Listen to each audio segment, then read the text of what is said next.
যাক দাদার যে গিফটটা দিয়েছিল সেই গিফটটার মধ্যে কি আছে এবার খুলছি।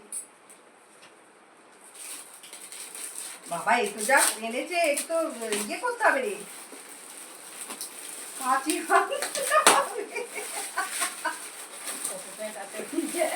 জানি কি সব প্যাক করেছে। ভিডিওটা না হলে অনেকটা লম্বা হয়ে যাবে, আমাকে যেন তাড়াতাড়ি করতে হচ্ছে, কি করবো। বাবা শুধু আমি একটু কাছ থেকে দেখাই মানে কত কি প্যাকিংটা করেছে।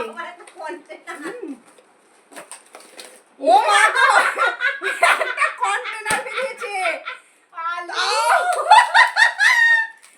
এ মা এটা কি গিফট দিয়েছে, কি অসভ্য ছেলে।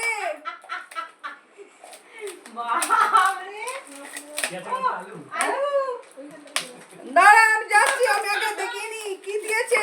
কত বড় একটা যে প্যাকেট দিল, হে কপাল কি অবস্থা। আলু এনেছে, তুই এত ছোট লোক, কে অসভ্য। ভাই ফটোতে এটা কেউ গিফট দেয় এত প্যাকিং করে এনে। ও আবার বলছে তলায়, দেখা যাক। আলু না বার করলে মাল পাবি না, আলু হুটকাতে হবে। এই যে আলুকে ঘেটে আবার কি পাওয়া গেছে, টিভি ঘরের খাটের তলায় আমি অপেক্ষা করছি। মানে টিভির ঘরে ওখানে কিছু একটা রেখে এসছে, যেটা লুকিয়ে রেখে এসছে সেটা আমি দেখিনি। টিভির ঘরের নিচে কি বুদ্ধি, কি অবস্থা। তোরটা বেসিনের কাছে। আচ্ছা বন্ধুরা দেখা, দিদিরটা পেয়েছে বেসিনের কাছে রেখেছিল নতুন ঘরে। এবার আমি চলে এলাম টিভির ঘরে খাটের নিচে বলেছে।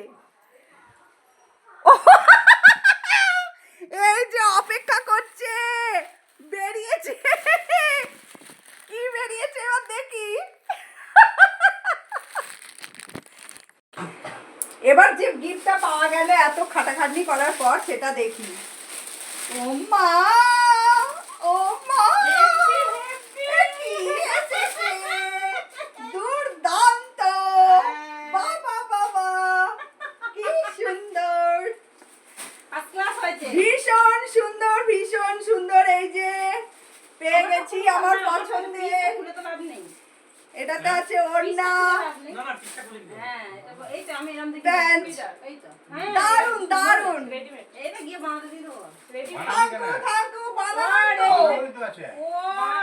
আমার দিদি এত পাগল, বাপ বলছে যে আবার কি বানাতে হবে, এগুলো তো বানানোই দিয়েছে রেডিমেড, ও ভেবেছে পিস দিয়েছে।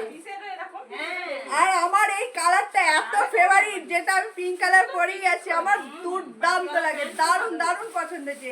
থ্যাংক ইউ দাদা, টাটা। এবার সবাই সবাই বল, সবাই মিলে বাই বাই।